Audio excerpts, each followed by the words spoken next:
we are opening our Young Researchers seminar. I would like to welcome all our speakers and all our participants.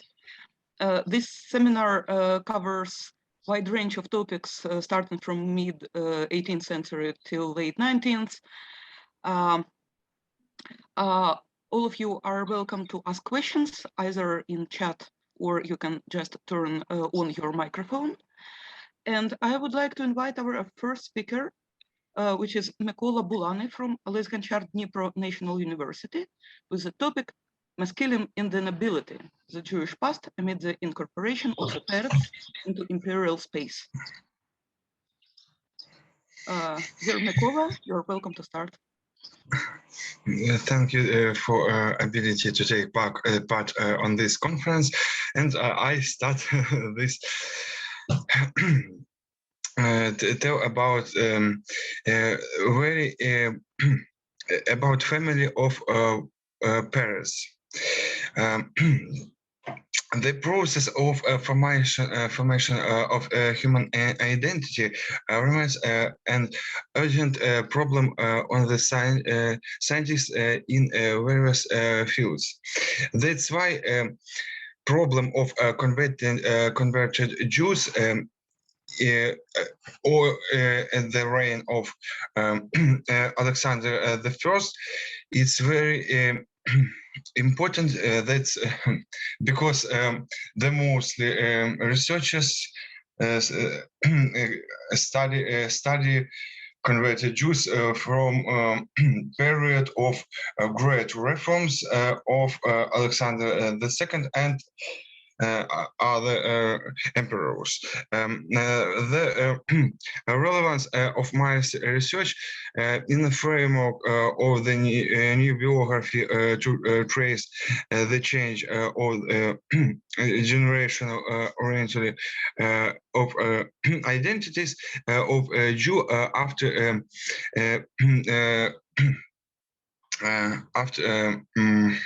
conversion.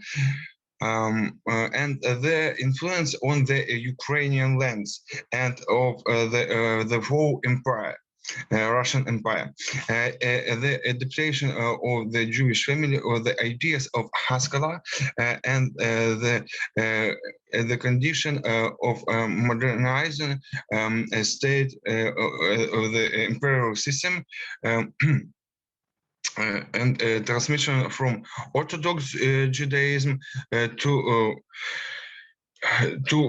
Russian citizenship and Russian imperial identity. The family of Peretzs is a very interesting example of this process because the first member of this family, Abram Peretz, became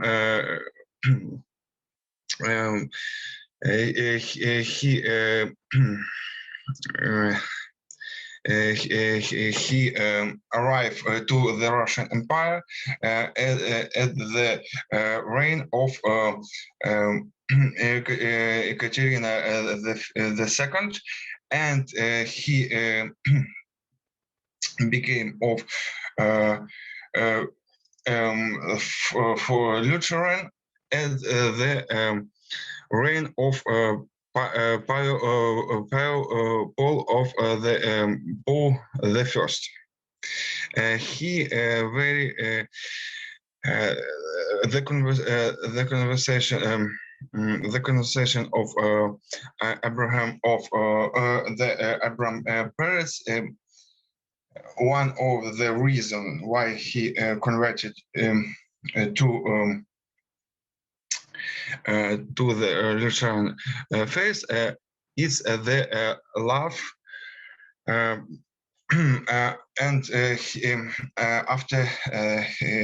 after death of his first wife, the daughter of Maskilim leader Yossi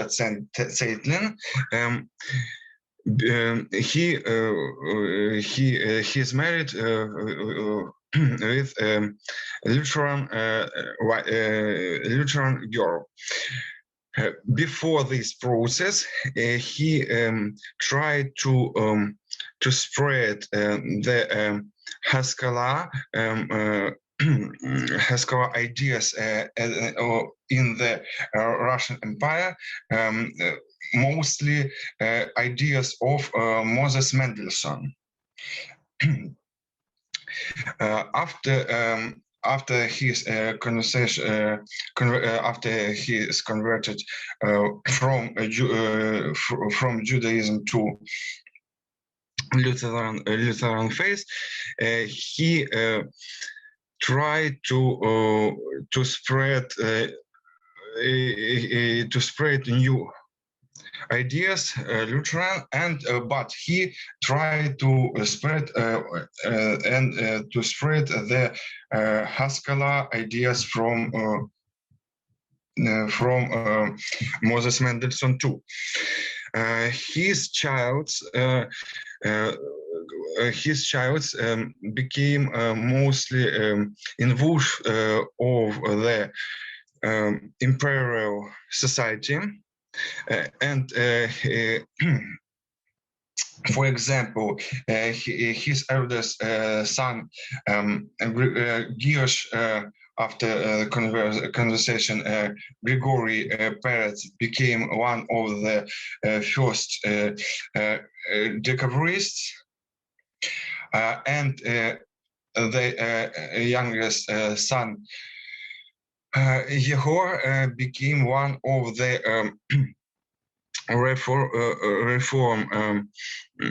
reformists at the reign of Alexander II.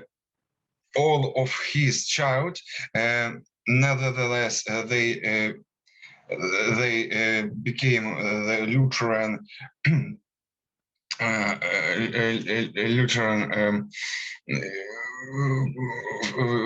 people. Nevertheless, they try to spread some of ideas of Haskalah in the Russian Empire nobility. The eldest son, Hirsch, tried to he used some Jewish Hebrew words and some ideas during he was on the decabrist. Then he was a decabrist, and the youngest son, Igor, tried to he tried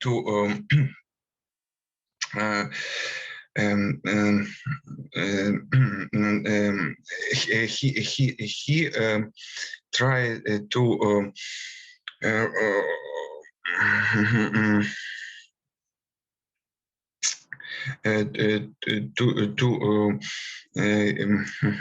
he one of the imperial leader who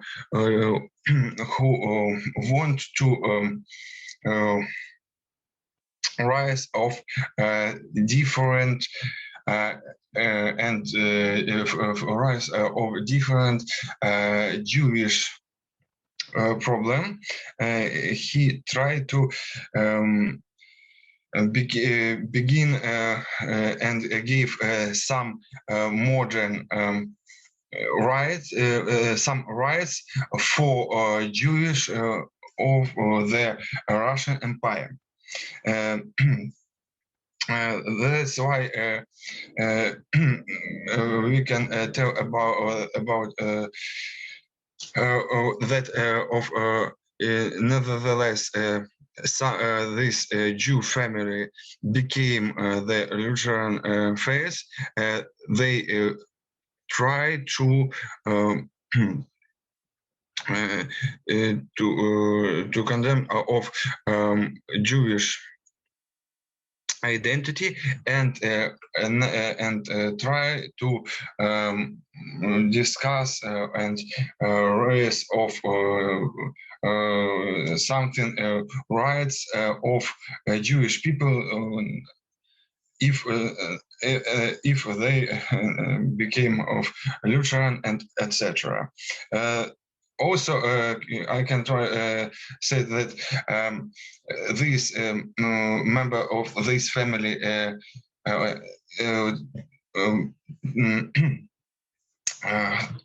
also a member of this family take a very important part for the race of Ukrainian and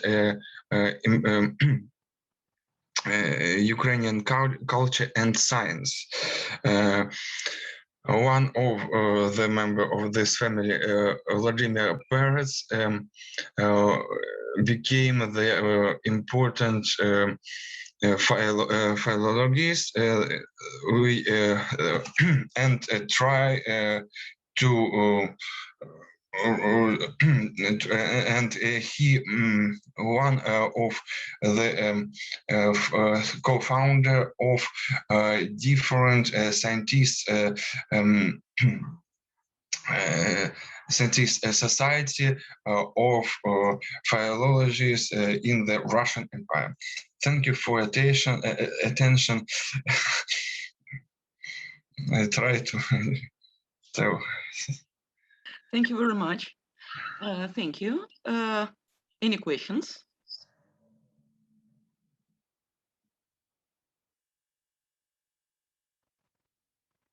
Dear colleagues, maybe someone wants to ask something? Okay, I have a question.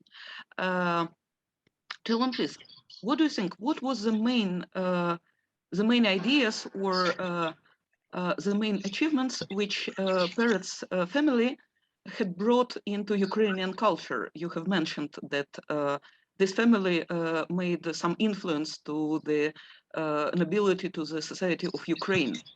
So how would you say, what was the main thing? Thank you for your question. I think they try to influence for politics, science, and other spheres their life. if they live in St. Petersburg, they do something in this city. Then they live in Kiev. They try to something do in this city. I think it's maybe.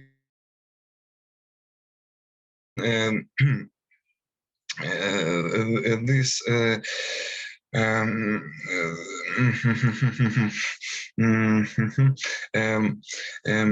it depends for characters of these people, because in the early 19th century became a Lutheran for the love. In the 1820s became a Jacobrist. They try to do something interesting and things that do all of society. That's why influence for Ukrainian culture we can say that in this time people try to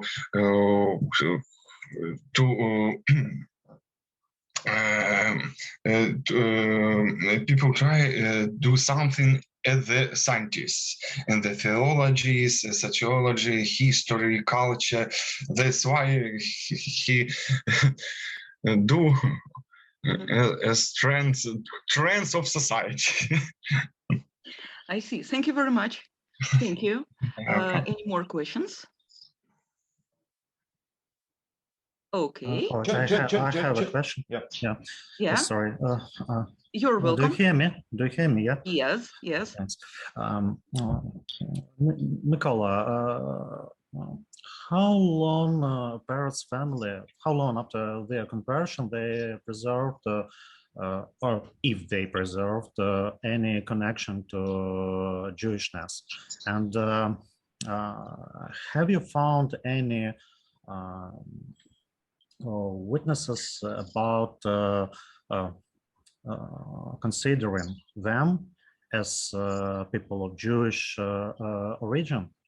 Because they had definitely Jewish surname, but they were representatives of Russian nobility after several generations, for several generations. And did later generations, well, after several generations after their conversion, considered as people of Jewish origin by representatives of Russian nobility, representatives of government. Thank you for your question.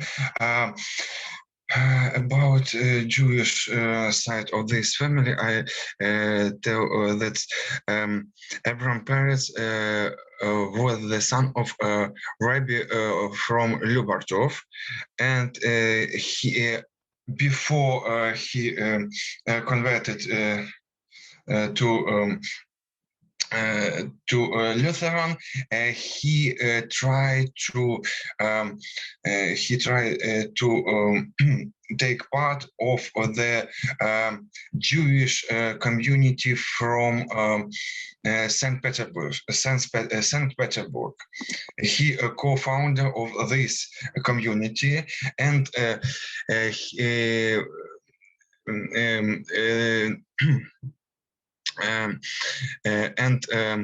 one of the first Russian Maskilim, Nevakovich, he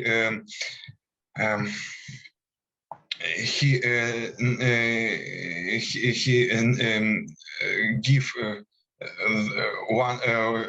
his book «Вопль череди иудейской» for Peretz.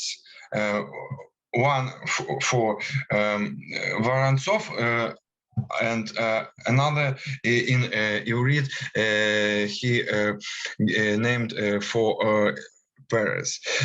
Also, Peretz give a very take part take part in different Jewish different Jewish communities. Hevra Kadisha, he co-founder for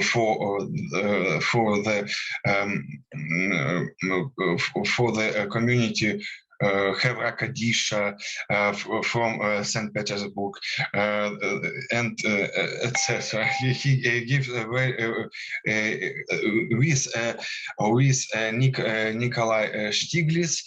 He when he lived in the south of Ukraine, he take part in co-founders of a Jewish community Odessa and Kherson. Thank you. Okay, but I asked about later generations. Later generations of Peretz family. When they were converted for several generations, children of the firstly converted Peretz, his grandchildren, did they preserve any connection to Jewish communities, to Jewishness in general? Later generation, they take part of different. They try to study of Jewish history. For example, Vladimir Peretz tried to found different Jewish documents. The son of this Abraham Peretz tried to do something in the jurisdiction part of life Jewish community. Another branch of this family, they stay in Judaism and try to take part in Jewish life more than this converted branch of family. Thank you very much. I'm afraid we have no more time for extra questions. Thank you, Mykola, for raising an interesting topic. And I would like to invite our next speaker. Next speaker is Yossi Ben Harush with the topic Rabbi Israel Shraga Halberstam and the opposition to modernism. Hello, everyone, and thank you for the privilege of being a part of this conference. Rabbi Yechezkel Shraga Halberstam had a career as a prominent Hasidic leader since the day he was born. But the Shinover Rebbe, as he is commonly known, wouldn't settle for having a court and many Hasidim and spent most of his life becoming a Mekubal, a publisher and editor of many books, and spent a large portion of his life as a fighter for the tradition and against the changes to the Jewish community and the winds of what he saw as modernity and its larger context, what he called the forbidden Chadash. He was born in 1816 as the firstborn child of the famous Rebbe Chaim Halberstam before he became known as the Tzanzer Rebbe. At a young age, he was wed to the daughter of Rabbi Aryeh Leib of Viznicha and spent a few years next to his father-in-law before he was married again and again and moved to Razla to become the town's rabbi. His third wife was the daughter of the former Razla Rebbe and Hasidic leader, Rabbi Yehuda Tzvi. The latter, a famous Mekubal from the Zidichov dynasty, was probably one of the reasons that Rabbi Yechezkel Shraga became interested in Kabbalah and Kabbalah manuscripts. After his third wife died, he married again and moved to Shinova, where he stayed as the town rabbi and formed his Hasidic court. Not like other Rebbes, Rabbi Yechezkel Shraga was not only a Hasidic leader, but a figure with great impact on the Galician Jewry as a whole. He nominated town rabbis, oversaw the money being sent to Eretz Israel, and was a large-scale posek. He also lived a very long life. Actually, he lived almost throughout the 19th century. The turbulent events and the changes that came upon Galicia, in his eyes, placed Rabbi Yechezkel Shraga in a position many took, but not in the same magnitude as him, the position of the guardian. An interesting case to show his attitude towards the modern zeitgeist is the case of the Heter Mechira, the permit to sell in Shabbat. Reb Chaim, Rabbi Yechezkel Shraga's father, famously wrote in one of his responsa books that a Jew can sell his land in Shabbat to a non-Jew, and by doing so, allowing his non-Jew workers to continue to work in the holy day. In a bold move, Rabbi Yechezkel Shraga was traveling around Galicia and preaching against his own father's psak. An interesting event on this controversy is mentioned in Rabbi Yehuda Yankel of Peshach book Yud Gimel Midot, Gimel Orot, sorry. And it says like this: we heard that a great rabbi who was a former Sanzer Hasid traveled to his holy rabbi, the Admor of Shinova, and asked him why he opposed the permission to sell produce by his father. The Admor of Tzanz, or the rabbi of Shinova, answered, "Does his honor think that, God forbid, I do not appreciate my holy father, master and teacher? I will tell his honor that one time on the morning of the holy day of Shavuot, my father told me, Yechezkel, my son, if you want, during the reading of the Torah, I will show you the real giving of the Torah at Sinai. Therefore, prepare yourself to see this. I told him that I want to see this. And during the reading of the Torah, I literally saw and heard the whole experience of the giving of the Torah, the thunder and the lightning, etc. And my soul almost left me. And my father sensed this and stopped it. And I remained alive. So I recognize my father's power and greatness in Torah. But what can I do? The hour requires this. And I must oppose the opinion of my father. And my father is pleased with this. Rabbi Yechezkel Shraga believes that his father would agree to his psak because the time needs this now, meaning the difference in ages requires a different approach. Maybe in his father's time, the consideration were only halachical. But now, when Rabbi Yechezkel Shraga needs to decide what to do, he chooses the tradition. In other writings, Rabbi Yechezkel Shraga explains his controversy with his father in Kabbalistic terms. But in those places, much like here, it is involved in the challenge that Rabbi Yechezkel Shraga saw. Even if the halacha would allow a Jew to sell his land to save his livelihood, Rabbi Yechezkel Shraga would not allow it because it means that the traditional way of understanding the meaning of rest in Shabbat is refuted. This heter can lead to an actual chilul Shabbat in the eyes of Rabbi Yechezkel Shraga in the deepest way, and he is willing to sacrifice his relationship with his father. Eventually, they would not speak to each other to make the right decision for tradition. Unfortunately for Yechezkel Shraga, the progress in modernism did not stop on his doorsteps. And in many occasions, he struggled directly with some of the new things that quickly spread in the Hasidic world in Galicia, and not only with the halachic questions.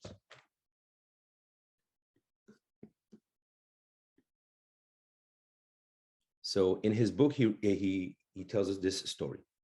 Make me wiser than my enemies, a quote from Tehillim. In the name of the holy Rebbe Yechezkel of Shinova, who said in the name of his holy father of Tzanz, when the wisdom of the telegraph was revealed, why it is necessary for the service of God. For at that time, the tzaddik must pray for one who is sick or for something urgent, and the Holy One of Tzanz said that the tzaddik does not need this, because he sees all and knows all without it. But God hinted to him with his wisdom for the weak generations who do not have the power to repent properly. The wisdom of the telegraph hints that a person, as soon as a person repents, admits his sins and he is pained by them. It is like the telegraph that rings above and his repentance is immediately accepted. The context of the drasha is make me wiser than my enemies, the quote from Tehillim. And Rabbi Yechezkel Shraga makes his point very clear. The telegraph does not have an actual impact on the life of the Hasidim, but rather is meant to teach a spiritual lesson. Inventions can be looked and we can learn something about life from them, but that is all. Another thing I believe worth mentioning is that the fact that the tzaddikim, meaning the rebbes, are not influenced whatsoever from this invention. It does not change the way that tzaddikim see and hear everything because they are tzaddikim, and they're only teaching us something about the way the world operates in any way. What about the actual use of the telegraph? Would Rabbi Yechezkel Shraga allow using it, or would it be rejected as a part of the fight with modernism? I would like to look at a different story about Rabbi Yechezkel Shraga, and from this teaching and story, try to learn something about the one we just read.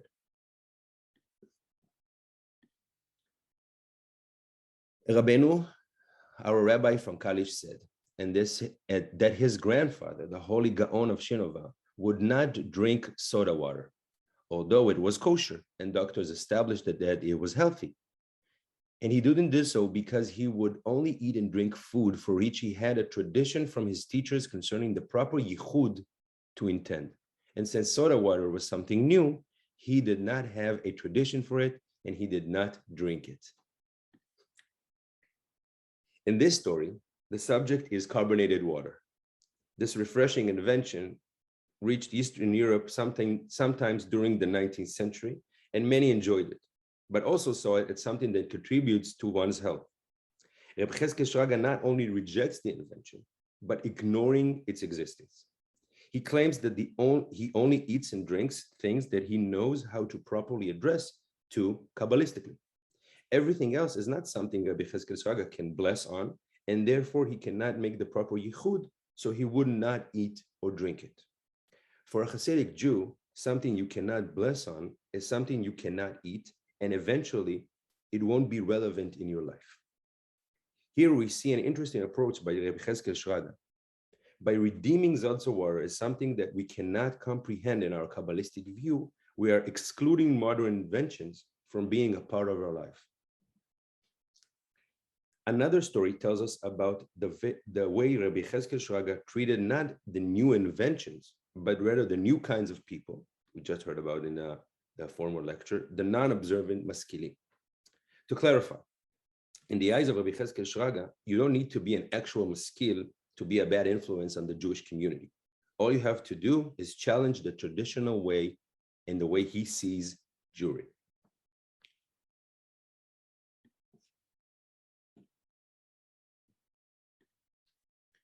I heard a Torah scholar who heard from the holy mouth of our Admor, the holy Rabbi Yechezkel of Shinova, may his merit protect us, that when he was once in a village with a particular nobleman in Galicia, who was known to be God-fearing, and there was then the concern regarding the Hungarian wines, and he was careful to only drink from Jewish vineyards.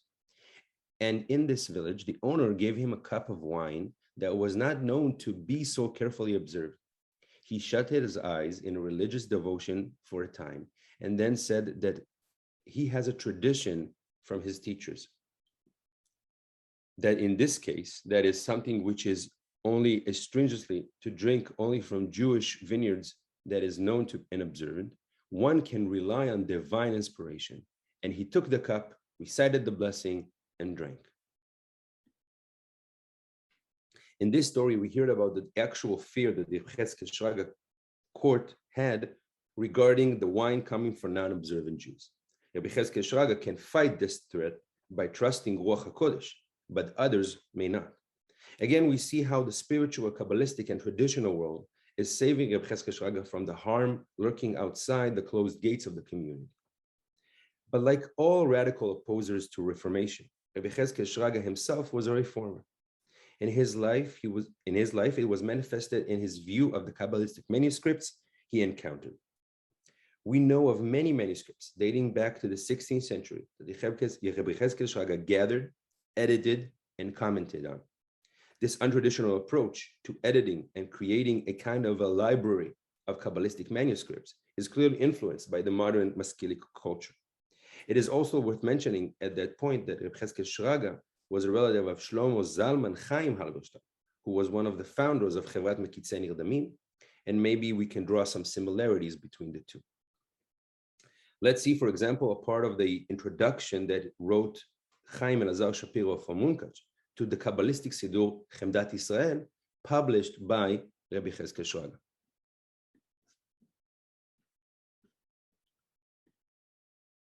The manuscripts of Chemdat Israel by Rebbe Shmuel Vital, may his merit protect us, were located in Shinova, in the home of the Holy Gaon and Tzaddik teacher of Israel, our master, Rabbi Yechezkel Shraga Halberstam, may he merit protect us, which were sent to him from the holy city of Yerushalayim, that the Gaon and Hasid had bought there, bound in 2 volumes, and had previously belonged to the Holy Gaon of the Chida, may his merit protect us, famous for his many compositions.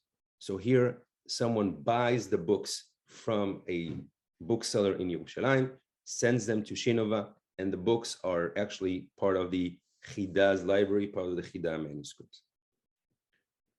Except Chemdat Israel, Rabbi Yechezkel Shraga published Orach Chama to Rabbi Avraham Azulai, Rabbi Avraham Galanti's glosses on Orach Chama, Zaharei Chama, Adam Yeshar and Shara Gilgulim by Da'ari, and Sefer Tikunei HaZohar with the glosses of Rabbi Tzvi Hirsch of Zilichuk, as well as many other books of Hasidut, Musar, and Kabbalah. His journeys throughout Galicia and to Eretz Israel, he visited Eretz Israel, made him known for collecting and publishing books, in a way like many other Maskilim in the time behaved. The trend that Rabbi Yechezkel Shraga preserved trickled down to his students and descendants. Famously, Rabbi Chaim Eliezer Shapira of Munkach was one of his students who continued this approach against everything new, and so on. They all continued declaring war on modernism, while at the same time adopting many things that are modern by nature. I want to tell you another story, and maybe this will show us the way that Yechezkel Shraga is struggling with being a Hasidic Rebbe on the one hand, and seeing everyone in like a very pleasant way, and on the other hand, trying to fight very, very vigorously the actual threat that he saw. And it's, of course, regarding the Mashiach.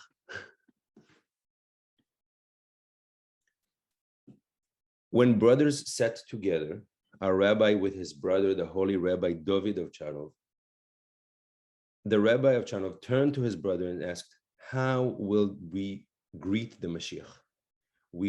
What will we say when he asks us about the plague of the accursed fashions that has spread among the Hasidim, with the women dressing according to the ways of the genitals?"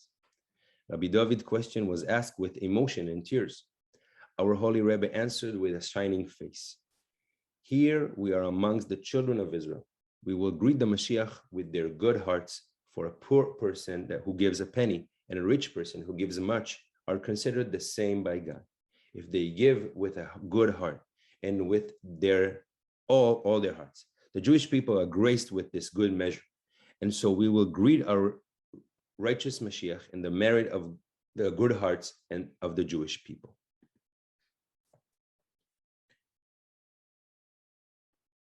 Even while standing in the position of the guardian, Rabbi Yechezkel Shraga does not give up on the hope that the special aspect of the Jews that the Jews possesses in his eyes will save them from the winds of change and will lead them to the Mashiach.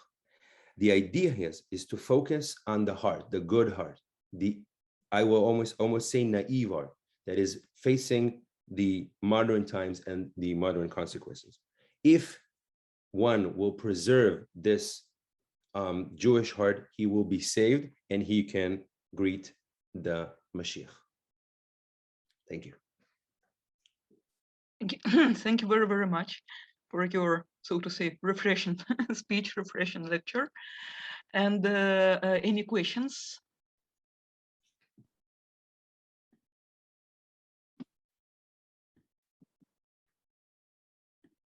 Okay, so maybe let me start the questions.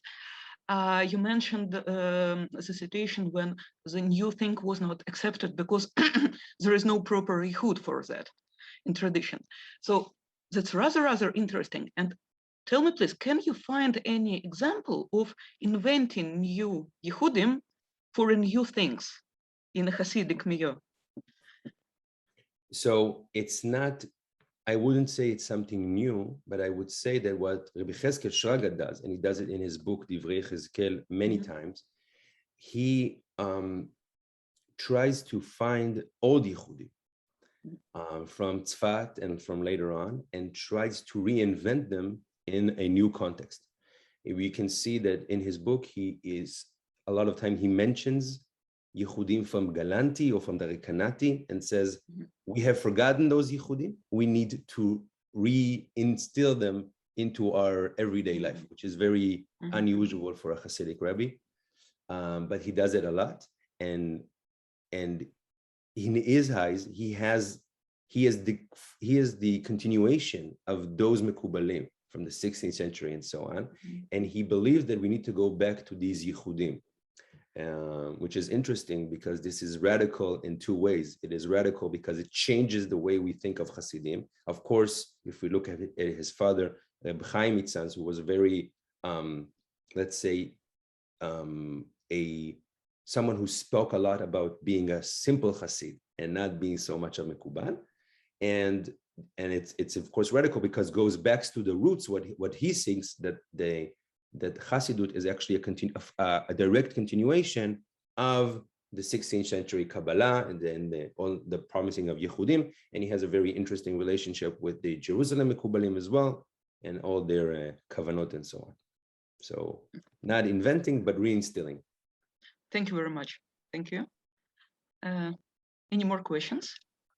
Tzachi, you're welcome. Yes. Can you hear me? Can you hear me? Yes. Yeah. Okay. So I think maybe it's just a technical question or a methodical question, but I think one part of your lecture connects to something that Professor Wodzinski talked about yesterday, and that is that and question and a debate regarding Professor Feiner's earlier today regarding the fact that he calls Maskilim people that not necessarily a part of the Haskalah movement, and that raises the question. I think Professor Feiner earlier talked about Haskalah mezuyefet, fake Haskalah, which for them is with no other term to use other than call people that they don't think are Maskilim, they're calling them Maskilim. I wonder if you have any thoughts about the use of this term as a political term at the writings or at the time. Yes, so it's interesting because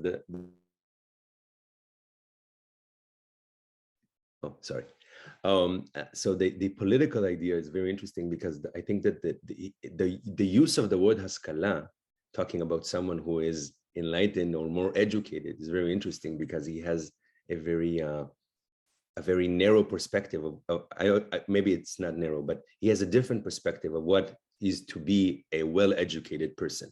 And I also think that this term is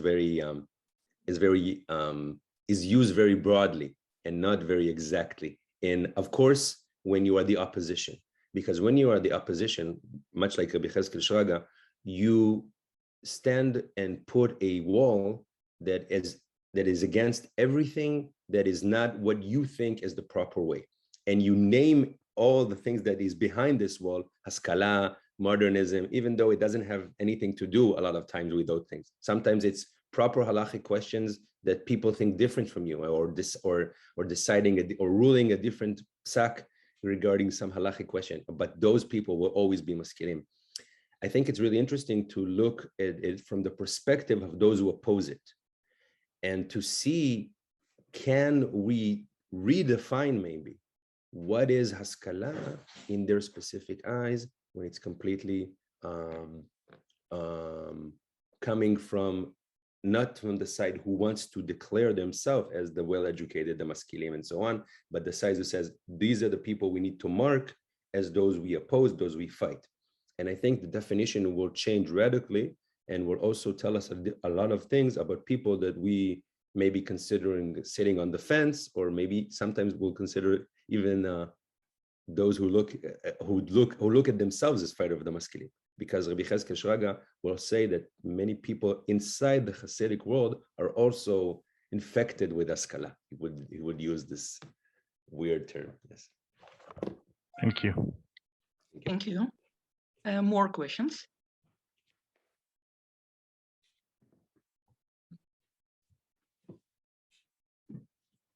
We don't have any more questions. Okay, so thank you, Yossi, very much. Kate, I'm sorry, just a little question from me, please. Yeah.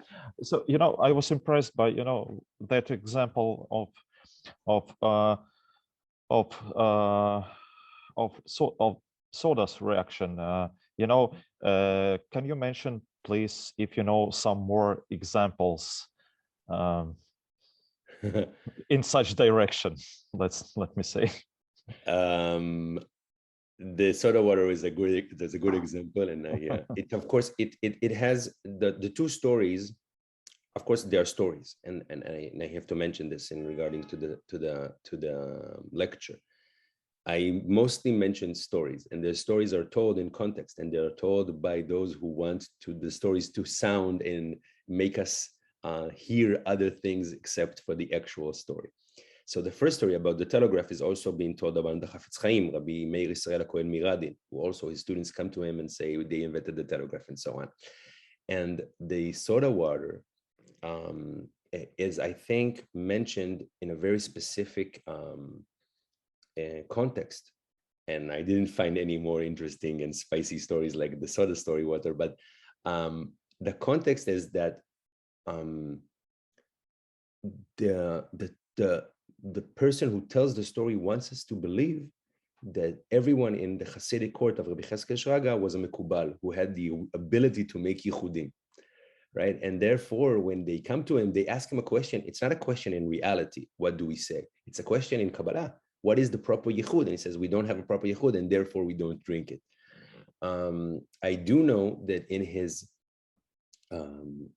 book, there are psakim, or halachic rulings by him. And in those psakim, a lot of times he would, like many other fighters in Haskalah or the modern or the new changes to Judaism, he says, maybe we can find something, maybe we can find a solution, but we won't do it because this is Hadash, this is something that is not relevant to us. So the story is, I think, the pinnacle of this this attitude in general, that we are rejecting everything, even though we can find a solution, but we are rejecting it because it's not part of our community, not inside the gates. Got it. Yeah, thanks a lot. Thank you. Okay, so we are inviting the next speaker. Thank you, Yossi. Alexandra Mandelbaum, Ben-Gurion University of Negev, Israel. Bratslav Hasidim against Haskalah, Machnia Zedim pamphlet and his influence. Hi, thank you, Katya. Thank you, everyone. Sasha, you are welcome. ראיתי גודל השערוריה שנעשה בעולם בעיתים האלה בעוונותינו הרבים על ידי המינים והאפיקורסים הארורים שמפיצים כורחיהם הרעים בישראל לפרוק מעליהם עול מלכות שמיים. With these words, the Ma'atik, the copyist, opened the pamphlet I will deal with in this lecture, the Machnia Zedim. This short booklet, it's really short. I just brought it to show you. This short booklet, which was published for the first time in Jerusalem, probably in Jerusalem in 1881, comes in very harsh sayings against Haskalah and its dangers. In my lecture, I will focus on additions in the pamphlet, which are in the second part, and which were added by Reb Nachman of Cherin, one of the leaders of Braslav Hasidim in the 19th century. I will show what the nature of these additions is and how they thickened the original pamphlet before us. The original pamphlet was written by Reb Natan of Sternatz from Nemirov. I will address two aspects related to the pamphlet, two aspects. One, the nature of the second part of the pamphlet, Machnia Zedim, which was probably added by the copyist and publisher of Nachman Goldstein of Cherin. In the second aspect, I will argue here that Maskilim, with whom Reb Natan Nemirov fought, originally writing this text, are not the Maskilim with whom Reb Nachman of Cherin fought. And I will describe the urgency that encouraged the publication of the pamphlet in the days of Reb Nachman of Cherin.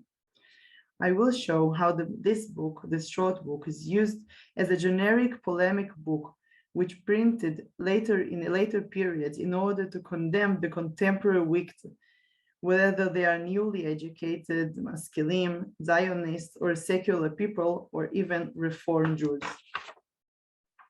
This short Breslov text takes a strong position against, as he puts it, the famous villains who spread nets and snares in their evil books. Indeed, throughout many paragraphs of the author mentions the initial of many books belonging to the Haskalah literature.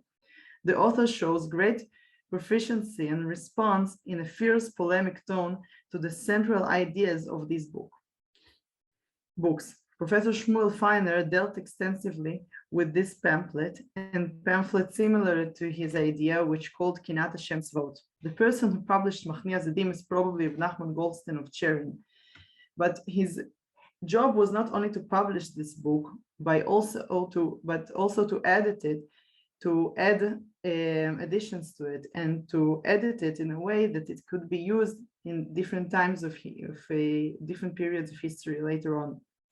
Reb Nachman Goldstein, known to Braslav Hasidism as their Cherin Arabi, served for over 40 years as Av Bedin in a small eastern Ukrainian town during this time under Russian rule, Cherin Chigirin. His father was the Hasidic rabbi Tzvi Aryeh of Breslov, who was close to Reb Natan Nemerov and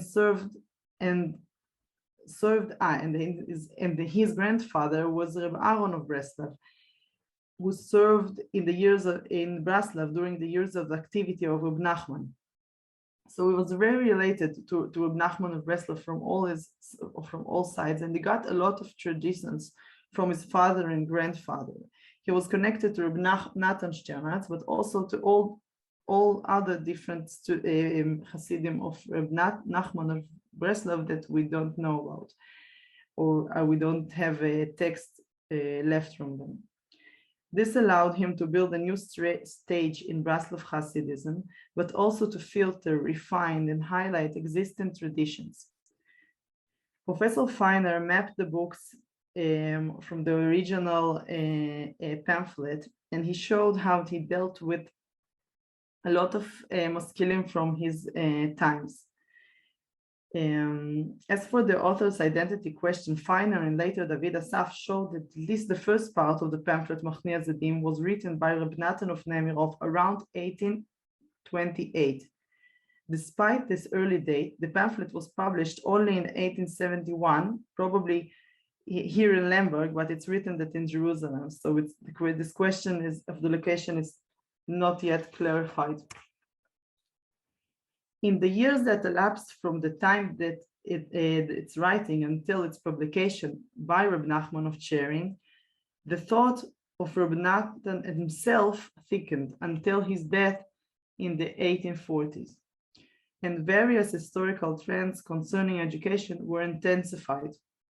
In Reb Nachman of Breslov's work, he refers extensively to the Maskilim and the scholars of philosophy, Chachmei HaTeva. In the study of Hasidism, the Chabad scholar Chaim Lieberman, followed by Yehuda Liebest's remark and also Shmuel Feiner, referred to Reb Nachman's ambivalent attitude towards the Maskilim of Uman and heretics in general. Reb Natan Sternatz of Nemirov, Reb Nachman's main student, also put the dealing with Haskalah at the center of his work and thought.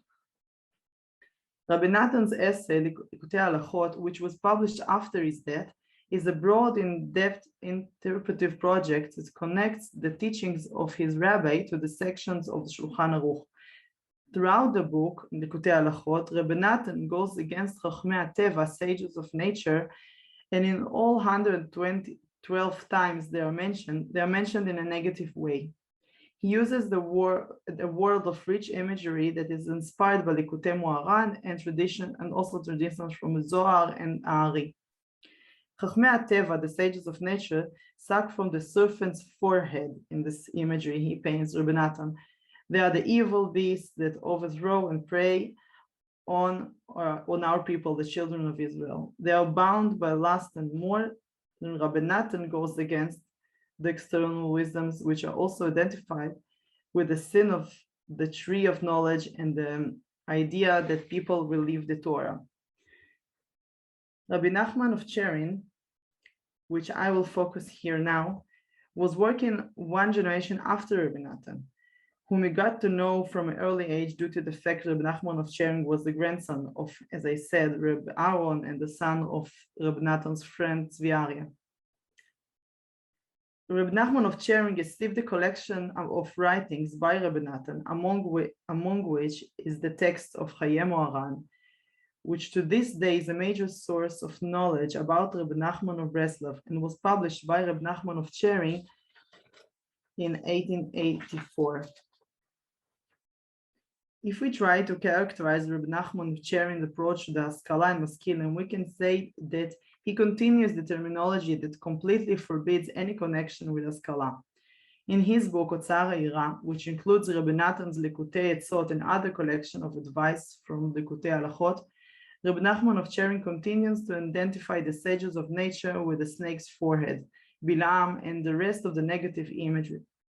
But it is important to understand that the Haskalah that Rabbi Natan fought against was different in scope from what Rabbi Nachman was facing, Rabbi Nachman of Cherin. It can be said that what Rabbi Natan feared from came true in the time of Nachman of Cherin, and even more so. In the middle of the 19th century, the Haskalah was spreading fast, encompassing much wider circles compared to the beginning of the centuries, especially in Eastern Europe. If we go back to the pamphlet referred to, I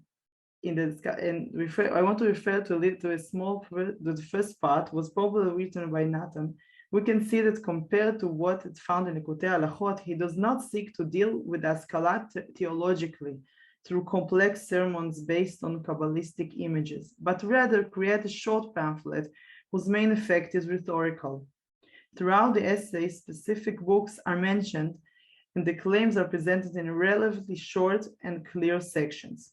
The Machnia Zedim pamphlet addresses a number of key subjects. The Maskilim encourage the study of the language of the Maskilim encourage the study of language of the Gentiles. The Maskilim practice the bad practices. They change the meaning of the Torah, Shebe'al Peh, and the meaning of the commandments. He also deals with the issue of shortening the beard and the relationship between philosophy and Kabbalah. From the list of topics, you can understand that not only is the author arguing and opposing the idea of Haskalah, but he is first and foremost aware of them. If we compare to the pamphlet Kinat Hashem Tzvaot, also attributed to Reb Natan, then it can be said that the great difference between two pamphlets is the length and the depth of the philosophical and polemic discussion. In Kinat Hashem Tzvaot, there is a wide room for discussion of any opinion of the sages of the Haskalah, while Machnia Zedim is much shorter and more superficial. Another thing that can be said that the thing that bothers the author of Machnia Zedim most of all is the books. As we read in the section before, I have seen far worse abominations in their books. Indeed, many of the sages of the books are mentioned throughout the essay, and all are deciphered by Professor Feiner already opened all those books, and he said which kind of opened all the reference to the Maskilic books in Machnia Zedim. The books are thought of to be the worst thing in the Maskilim because it is their way of attracting young people to their ideas. In this context, it is important to understand that the meaning of printing books in general in Breslov Hasidim has many theological aspects. As befits a Hasidic group without a living rabbi leading it. It is interesting to see that both the books and their authors are all hidden by Rashi Tevot initials. Why? I would like to offer two options. In his book on Joseph Pearl, Jonathan Mayer referred to the way in which Haskalah literature itself makes frequent use of initials. It is possible that the author is well versed in the literature and makes a kind of inverted imitation of this writing. Another possibility, which is in my opinion the right one, is that the use of initials allows a non-concrete reading of the pamphlet. If you take it yourself and you can, without knowing any Maskilic book, and you read it, you will see that the whole essence of opposition to the ideas of Haskalah can be understood even without any familiarity with the books or their authors. The rhetorical effect, and I'm careful not to say demagogic, it's powerful and influential. We now move to the second part of the pamphlet, which was added by Reb Nachman of Cherin.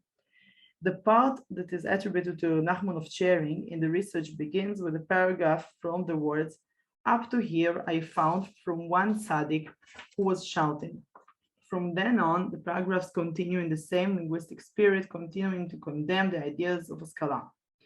Most of the passages added by Reb Nachman of Cherin are a collection of ideas from the Likutei Halachot and repetition of Reb Natan's idea.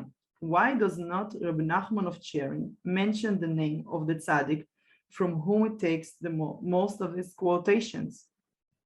Moreover, in no other essays does Reb Nachman of Cherin use this language, "I found from one tzaddik," as if it was an unknown pamphleteer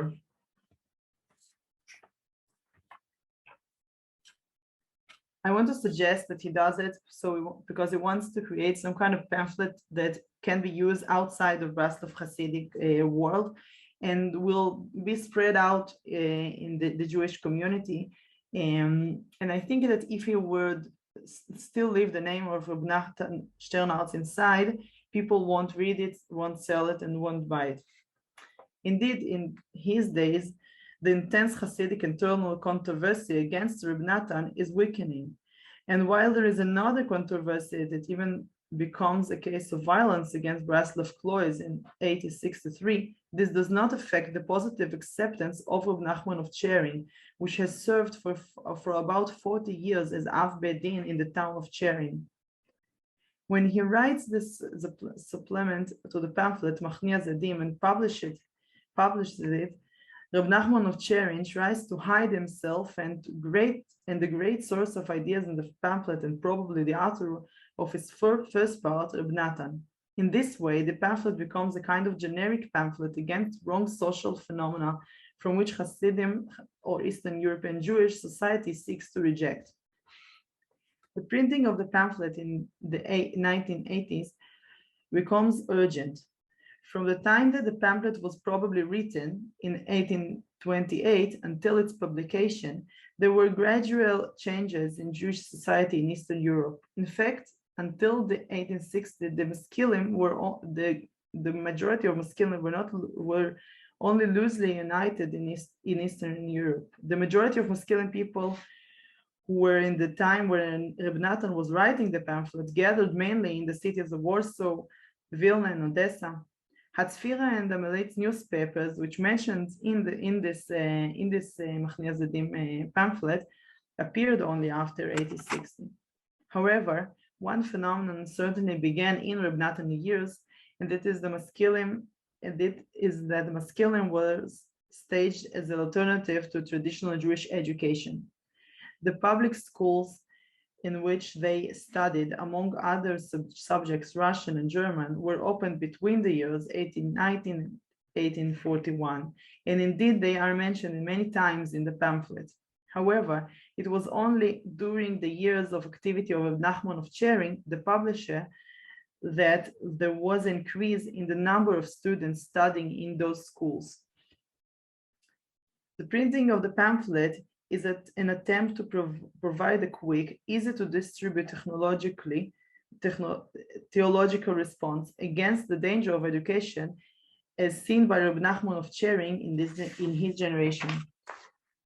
That being said, one should ask, what is the meaning of the expanding sections that Reb Nachman of Chering added to the book?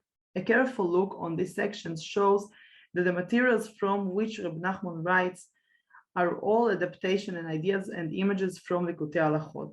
It should be mentioned here that Likutei Halachot was written in a layered form. First, Reb Natan wrote all sections of part A, Aleph, Seif Aleph, and then B, and so on. If indeed Reb Natan wrote the pamphlet in 1828, then he may not have had all the developed ideas that were written later in section D and E, which he saw fit to convince Reb Nachman of Chering the additions and thereby thicken the short pamphlet. I want to show something.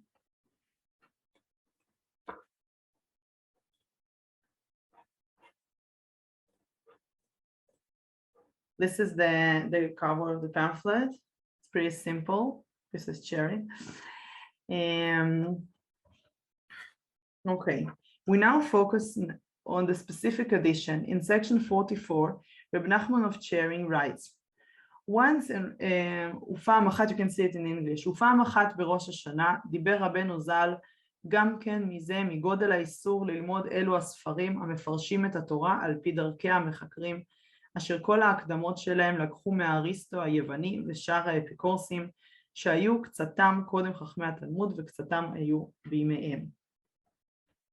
A parallel passage to it found in the book of Chayei Moharan, which I mentioned earlier. But if we remember the fact that Machnia Zedim comes out about 4 years before the publication of Chayei Moharan, then it is clear why Reb Nachman of Chering adds this passage. Reb Nachman of Chering had in his hands the writings of Chaim Moharan, and he adds from it to the thin pamphlet left by Reb Natan, in addition to experts from Likutei Halachot Reb Natan of Reb Natan himself. It is interesting, by the way, to see the corresponding section in Chaim Moharan, which has an extra line that appears only in early editions and was omitted in the subsequent editions, as well as the Machnia Zedim itself. So I want to show you the passage, the text from Chaim Moharan, and you can see here, and it appears only in the first edition of Chaim Moharan. ופעם אחת בראש השנה דיבר רבנו זיכרונו לברכה גם כן מזה, מגודל האיסור ללמוד אלו הספרים המפרשים את התורה על פי דרכי המחקרים, and רב נתנ's edition, כגון ספרי אבן עזרא, ובפרט הפירוש הרע שעליו הנקרא מרגלית רעה, וספרי הרלב"ג, שמפורסם לכל מה שכתוב בו כנגד התורה הקדושה.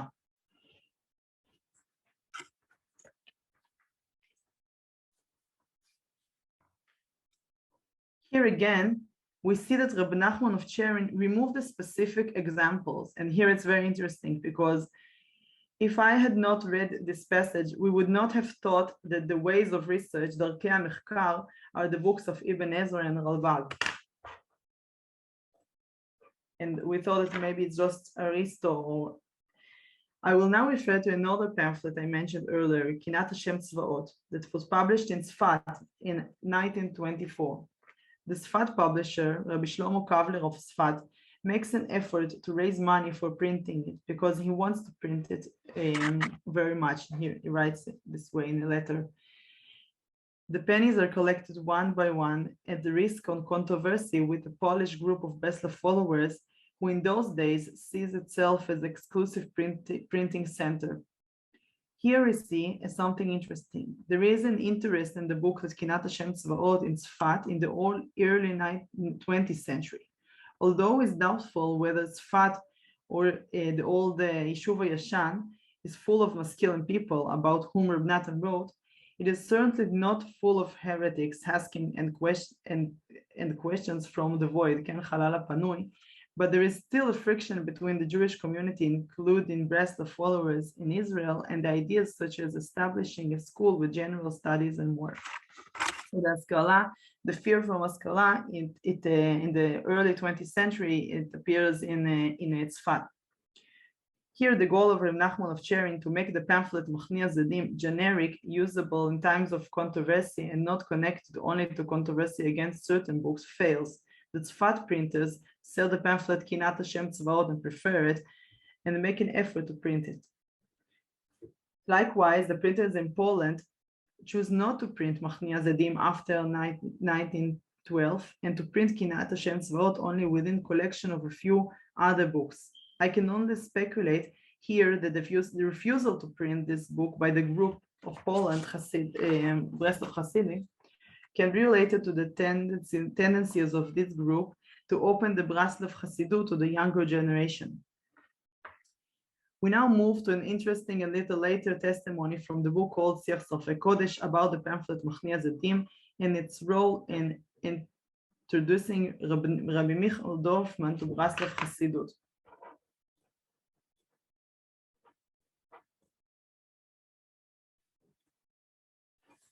I will tell what we see here. We see a description of a yeshiva in Kiev, and we see in the early 20th century, and we see a group of yeshiva students learning, and it's written that the days are the days of the beginning of the communist revolution, and also there is a big danger upon the Torah world. And a lot of תנועות movements appear one after another, תנועות שונות צצות בזו אחר זו, וצעירים רבים נוהים אחריהם. All the young people go after these movements. One of them is Zionist, Poale Zion. And in the middle of this picture, the door of the yeshiva is open, and Reb Moshe Groman enters inside. And he starts a conversation between Reb Michael Dorfman. But the book he gives Reb Michael Dorfman in order to help him enter to the Breslov world is Machnia Zedim.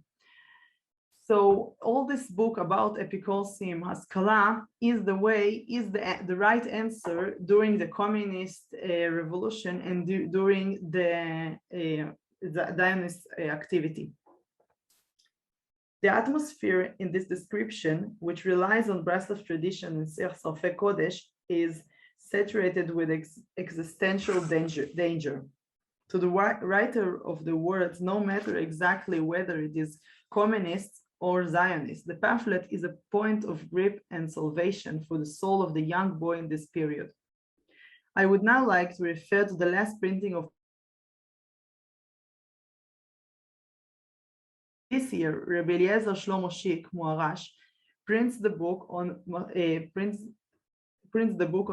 Zedim.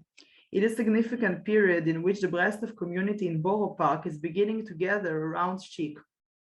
In later letter, he writes about his decision to print.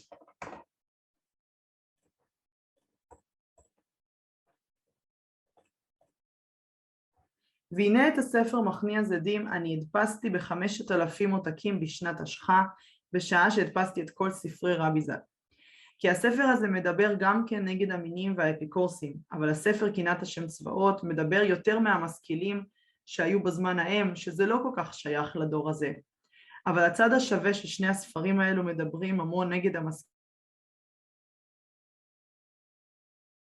שמיים.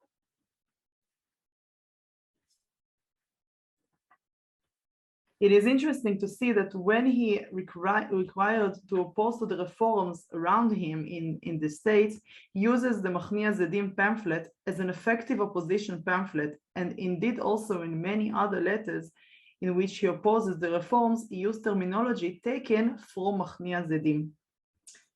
To conclude, in this lecture, I showed the unfolding of a short pamphlet, the ways in which it was condensed by Reb Nachman of Cherin in the light of historical urgency, and its importance in other historical points, early 20th century Poland and 1980s in the US. Lots and tons of questions and comments. Unfortunately, we have a limited time, so we cannot ask all the questions which arrived during your speech, but still we have time for a couple of them. Any questions? Yes, Yossi. I think that the most interesting question that comes from all this is Reb Nachman's attitude, Reb Nachman itself, Reb Nachman's attitude to the Maskilim and his move to Uman and so on. Would you say that they are trying to reframe Rabbi Nachman as an opposition to the Maskilim, or they're trying to pave a new way inside Breslov Hasidut? Thanks, Yossi. Well, this is a good question.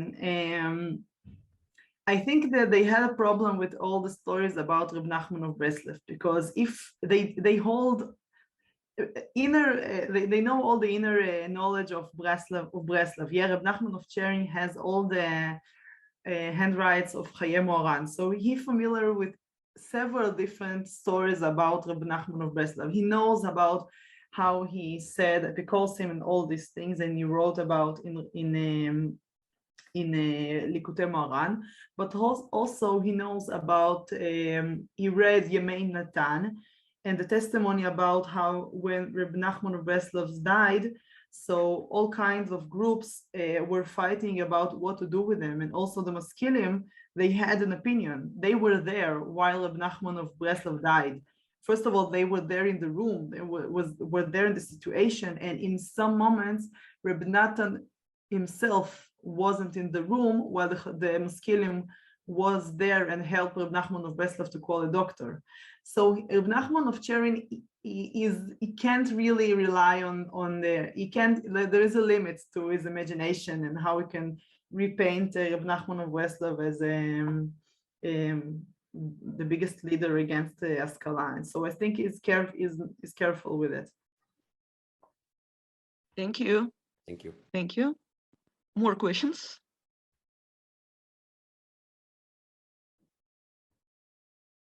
Okay, so maybe if I have a time for one question from me.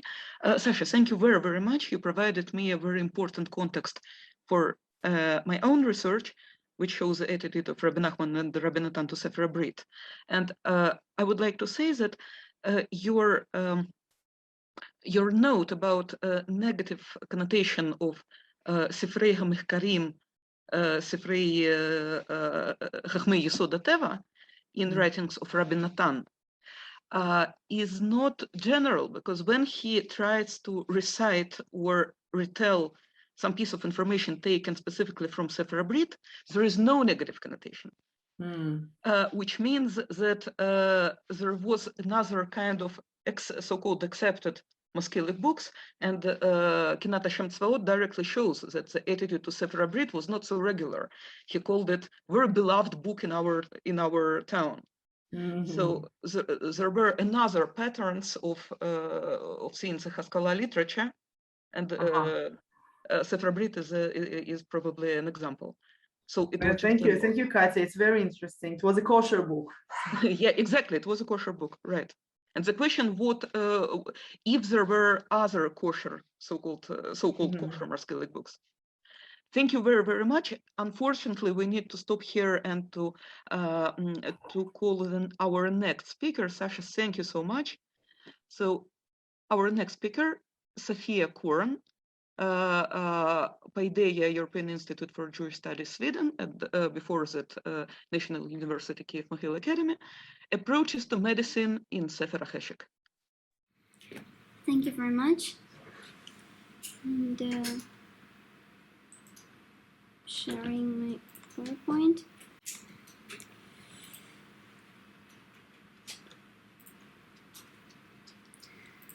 So this is the cover and one of the pages of Sefer HaCheshek, and it's a Hebrew manuscript found in Ukraine. It was composed by a person named Hillel Baal Shem around the middle of the first half of the 18th century, at the same time as the Besht was active, the Baal Shem Tov. Baal Shem or Baal Shemot, the Baal Shem Tov, is a practical Kabbalist, a miracle worker, and a folk healer. They were very important, and they played an outsider role, the role of a shaman, according to Moshe Rossman, possessing not structural communal power and authority, but rather hidden spiritual power and authority. Although their efficacy was already sometimes questioned at that time, their craft was used by simple people and people of high status alike. The genre of the text is typical for Balei Shemot in their writings. It's Sefer Sugulot Refuot, a charm and remedy book. So I've begun identifying the book's structure and purpose, and my main subject was the roles and relations of various healing methods in Hillel's eyes. So as to say, in the eyes of a late pre-Hasidic Baal Shem. Here is a typical remedy from Sefer HaCheshek. Masters of Kabbalah wrote some stories in the name of Ari, which means Isaac Luria. Exactly on the first day of the full moon, cut the herb ruta with a gold coin. While cutting, say, I hereby cut this herb in the name of a certain person. After that, put the above-mentioned herb inside the amulet. And here you see the mentioned amulet. So this remedy combines a reference to Loranic Kabbalah, an amulet, a traditional method of practical Kabbalah, and practical Kabbalah is basically a euphemism for Jewish magic, for allowed Jewish magic, and Slavic magic. Ruta is its very important element. And Hillel attests to using all the sources, Kabbalistic, non-Jewish, and medical. On the one, and some other remedies include medicine. On the one hand, he refers to Maimonides and to Yitzhak Fortis, who was his contemporary and university-educated Jewish doctor. well, a Jew and a university-educated doctor. And on the other hand, he refers to some witch from Prague and to an anonymous non-Jew. The manuscript is mostly written in Hebrew, but some charms and other passages are in Yiddish, in some kind of Slavic languages, which Hillel probably calls Ruthenian, and some passages in very, very bad Latin. Hillel also mentions Greek, but I found no passages in Greek so far. One can identify three major approaches to healing in the book: practical Kabbalah associated with Hebrew, non-Jewish magic associated with Slavic languages, with the Slavic language, and medicine associated with Latin. How did the three approaches relate to one another in Hillel's worldview?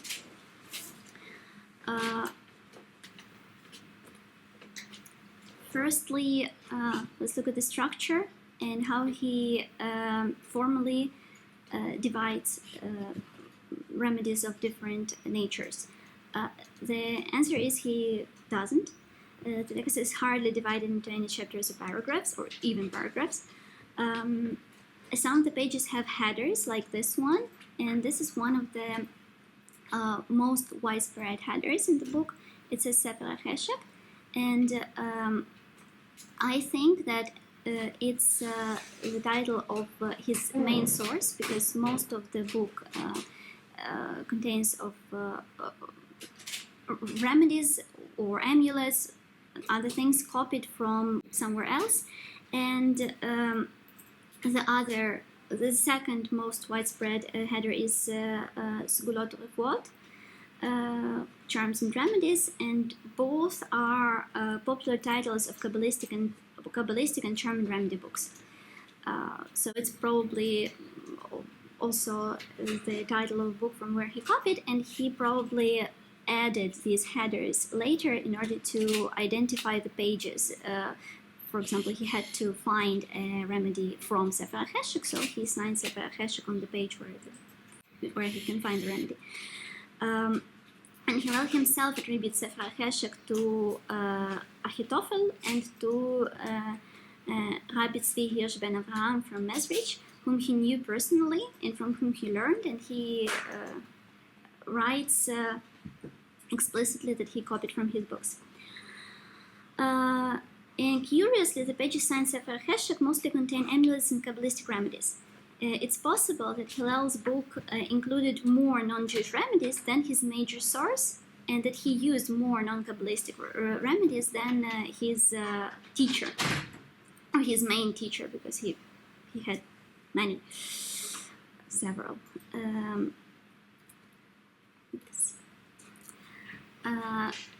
Hillel uses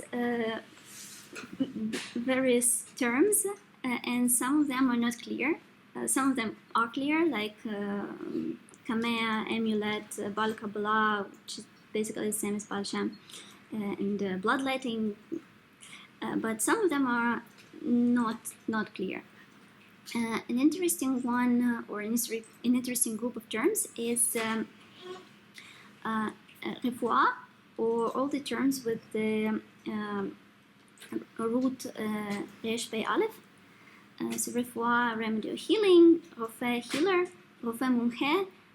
I'm translating it as expert healer, but it's a questionable term.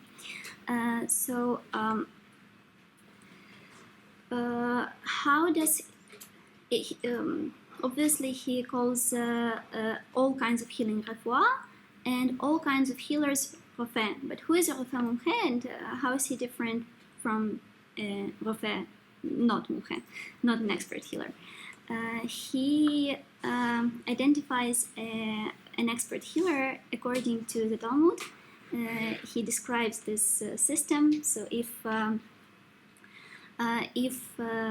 the person wrote 3 amulets for 3 people, and each of the patients was healed 3 times. Both the healer and the amulet are expert. If you can see it in this table, if he wrote 3 amulets for 3 people, but each of them was healed just once, or the healer is expert, the amulets are not.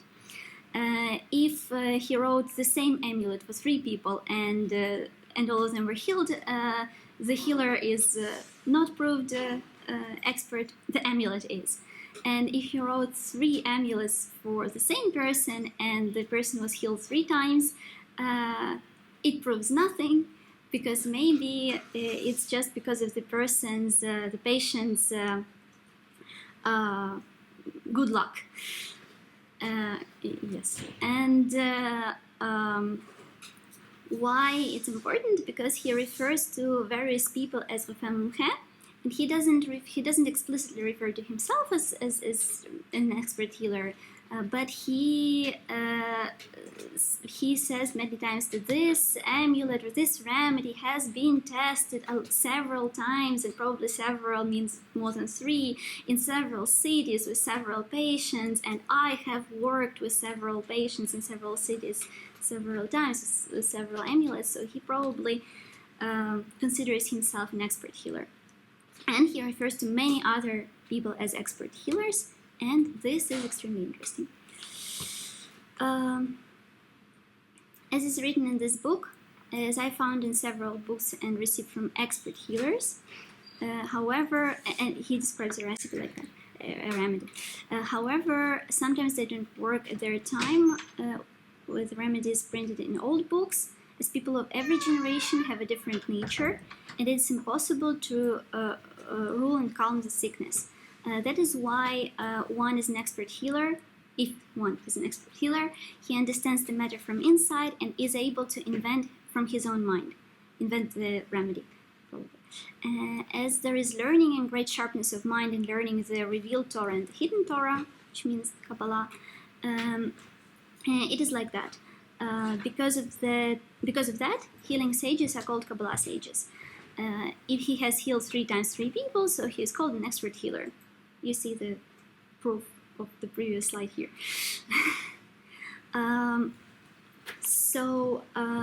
Apparently a healing sage is any kind of healer, and the Kabbalah sage is a healer who studied healing with the same sharpness of mind as the Torah. And this is interesting because it's possible to study healing with the same sharpness of mind as the Torah, in the same way as the Torah, and it's also revealed and hidden. As a result, such a healer is called Kabbalah sage, and he can understand the matter from inside and create new remedies suitable for his generation. That's what an expert healer is, or a healing sage. But that doesn't answer the question from of whom Hillel refers as expert healers. But that shows his perception of medical remedies and other remedies attributed to so-called expert healers, and his attitude to those whom he describes as expert healers. And such remedies are to be studied like the Torah and possess mystical meaning, because like the hidden Torah. In this passage, Hillel is speaking of walks and led diagnostic divination and healing. In the passage to which he refers as written in this book, I found in several books and received from expert healers. So it's not really Kabbalistic, that the remedy is described like this.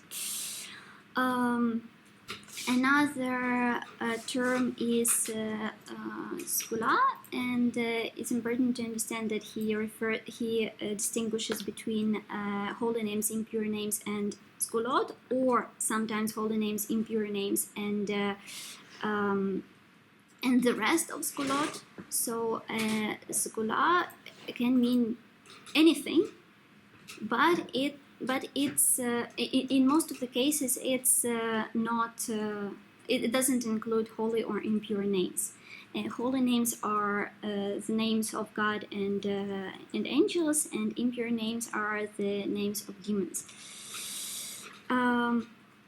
How does Hillel refer to his sources? Most of his references are to classical Jewish texts, including Kabbalistic ones, or to the same extent to other charm and remedy books, or to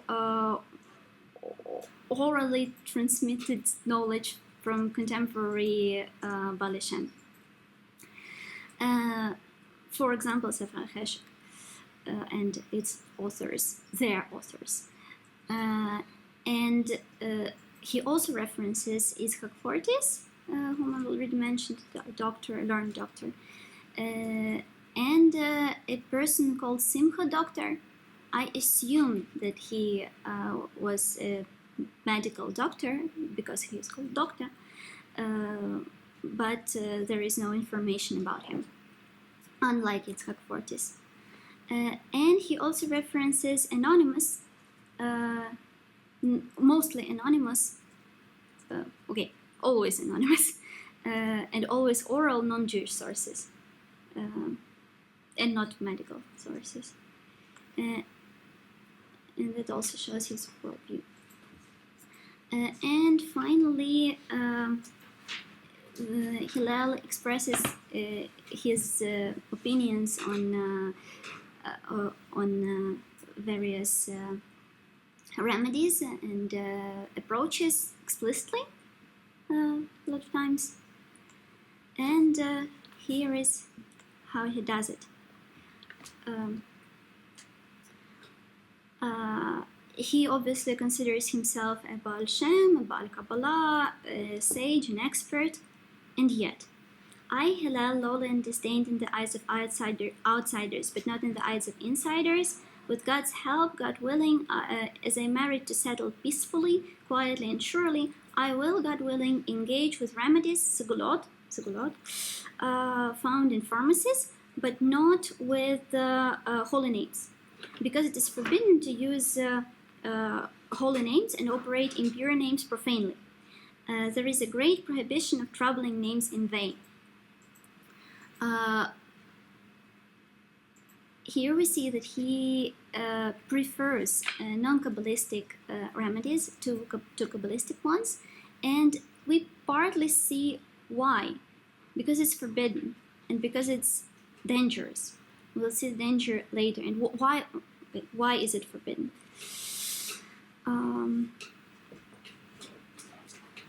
Here he says that he is sinful, and he says that there is not a person on earth who does good and doesn't sin, simply the one who uses the holy names in this bitter galut. So it's forbidden to use the names in galut. Nevertheless, I do it for the sake of salvation of the souls of Israel, for them to know that there is God in heaven. And you see that this pikuach nafshot, and he mentions pikuach nefesh later. Yes. Although in the Gemara there are lots of remedies, but there is nobody to use those remedies. In old times there were those who worked with them, but not in this generation, probably not in the Galut generation as well. The predecessors were great experts of the human nature, but in this generation, in the bitter Galut, they have grown weak in their hearts, in their knowledge, and in their wisdom, especially those suffering. Because of that, they are of no use. So again, it's forbidden, or it's just not really effective to use Talmudic remedies, and at least Talmudic remedies nowadays in this generation in Galut.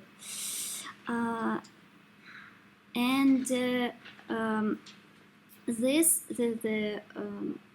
text highlighted in blue is a very important feature found many times, that you should use the names in places where there are no pharmacies. It's permitted to get healed with amulets. With amulets in places where there are no expert healers. And what does he mean by expert healers here, by the way? Or pharmacies for pikuach nefesh, for life saving.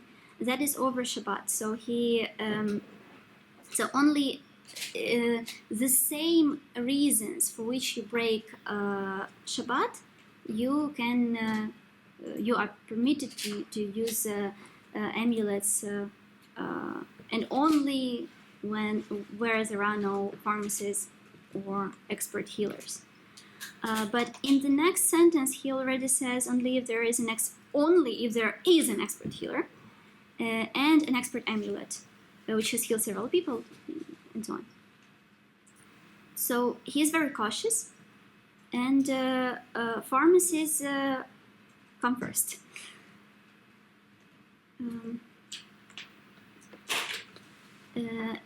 Another important distinction between different healing methods, like the first one is the statues, and the second one is the cases when you're supposed to use them.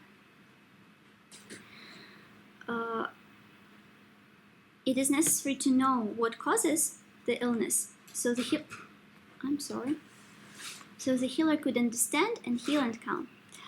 If a person's debility, God save us, is innate or due to food or drink or a fall in his house, on the road, and so on, or natural causes, there is no call for holy names or other such expedients.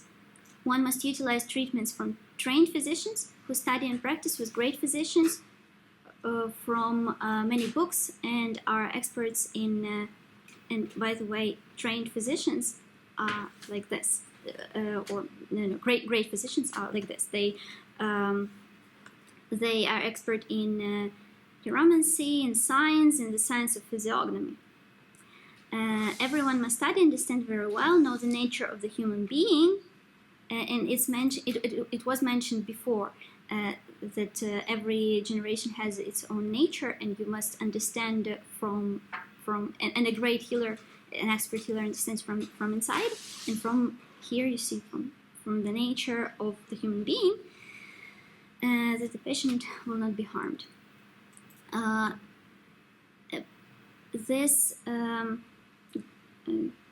Trained physicians are Rofim Mumchim, so expert healers in my translation, and great physicians are Doktorim. So he refers to a lot of different people and approaches as Rofim Mumchim and their teaching.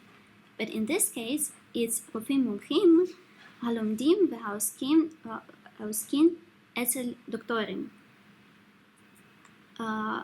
So he mentions the word doctor, and unless he does, well, you can't assume that he's talking about medicine.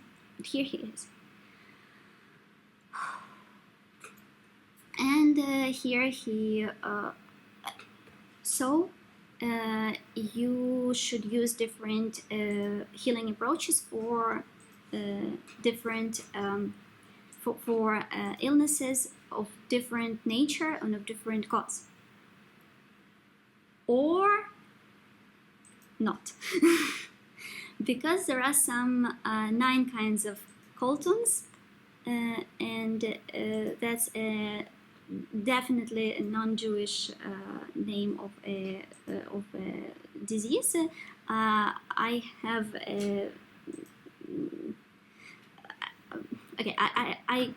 I have a guess of what it might be, but I'm not sure.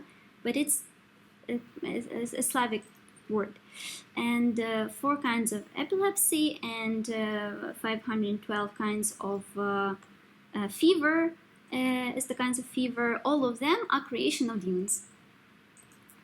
All of them are creation of demons, and that is a great problem, because he says that there are diseases of different origins and different natures, and here he says that all of them come from demons.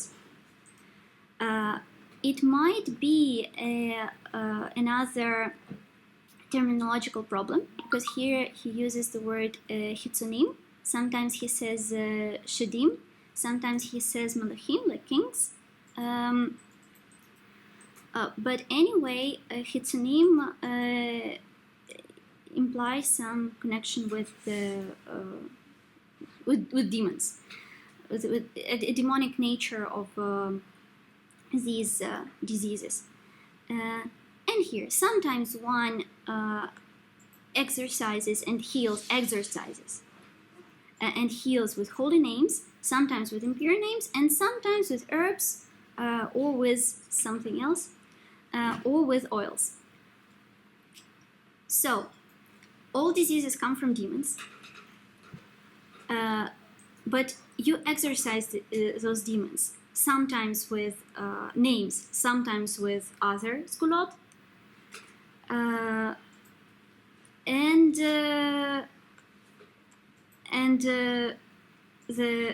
there are several natures of diseases, so maybe several natures of demons. And yes, actually there are several natures of demons. There are many types of evil demons, destroying beings, earth and water spirits, Jewish demons and Gentile demons.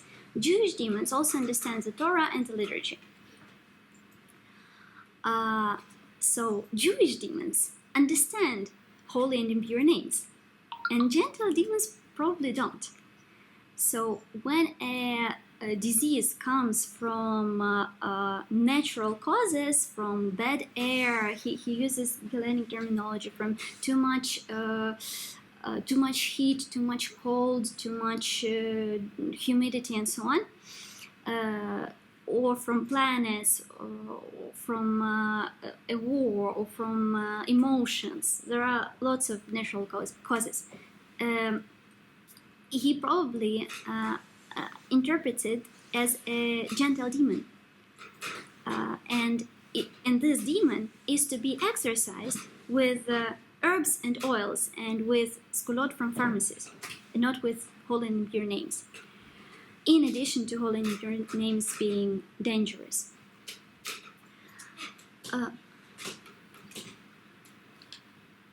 Okay, yes, and I am finishing. I would like to conclude that Hillel distinguishes between holy names, impure names, and not names, and that all I just said. But there is one more detail. In a kind of introduction to the whole book, Hillel writes this: there are holy names and there are impure names, there are holy angels and there are earthly angels, and there are herbs with names in all languages, which means not only Jewish, like the herb called ruta, which is a very important part of Ukrainian magic, and the holy name ruta, and its gematria number is 216, from the verse from Shmoneh Esrei, heal us, O Lord, and we will be healed. So basically he takes, and he doesn't think that Ruta is a Jewish Kabbalistic holy name. He is aware that it's foreign, but he makes it, or his tradition makes it, a holy name. And who knows what else he makes a holy name, or an impure name. What else Gentile, what other thing of Gentile origin he makes a holy or impure name, and assigns a Kabbalistic meaning to it. And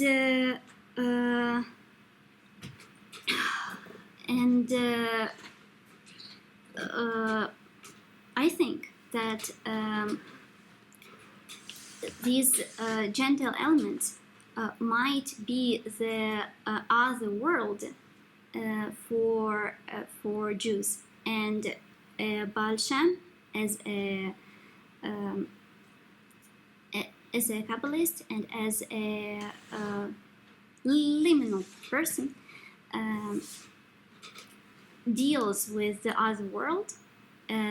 He can travel to it the same way as he can travel to heaven, and he can come back and interpret it in some kind for Jews, and that's what his tradition doesn't matter what he does here. There are other instances of magical uses of non-Jewish words in this text, and there are other instances of the non-Jewish world as a mystical journey for a Jew.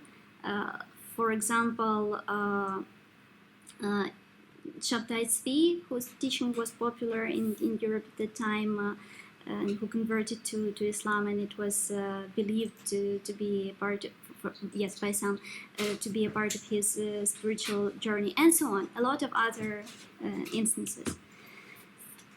And this amulet wearing an 18th century wig thanks you for your attention.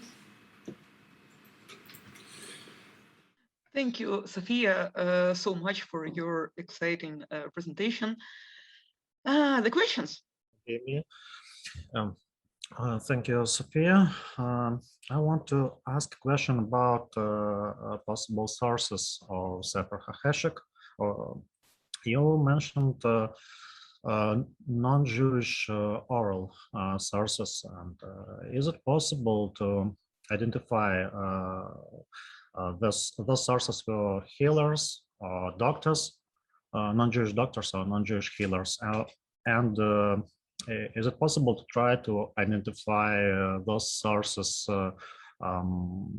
more exactly? Yeah? Is it possible to try to identify them? Thank you very much. It's a great question because most of them are anonymous, and most of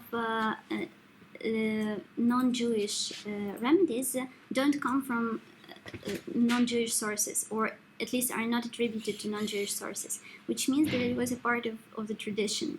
He borrowed his non-Jewish remedies from other Baal Shem and charming remedy books, because there are very, very few instances when he actually mentions non-Jews. Thank you. Lisa, I will I will read your question. Just to clarify, these criteria you mentioned that characterize expert healers were described in Talmud, or it is just a Hillel's vision? Hillel, thank you very much.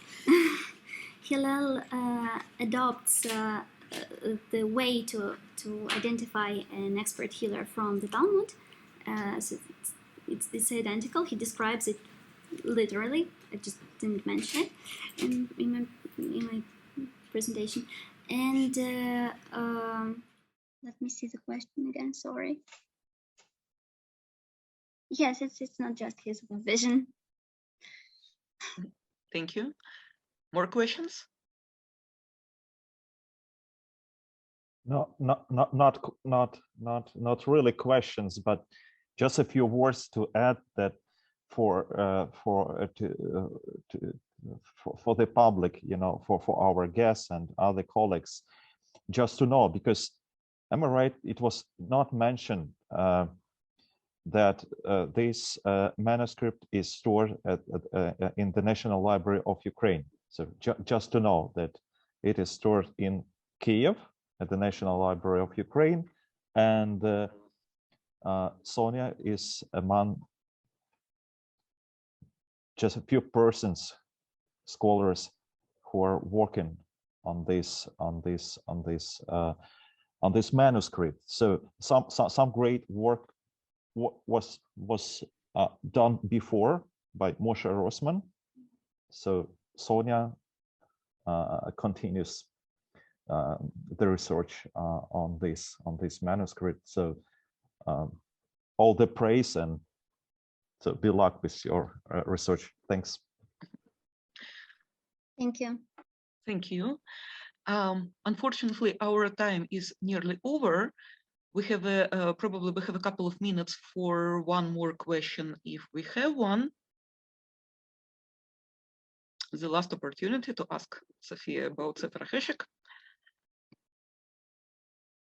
Last opportunity 1, last opportunity 3. That's it. Okay, thank you very, very much. We had 4 brilliant presentations, and I would say that now we need just a couple of hours more to sit and to discuss it, because we had lots of common problems, lots of common insights, lots of insights which help each other in our in the presentations which we had listened.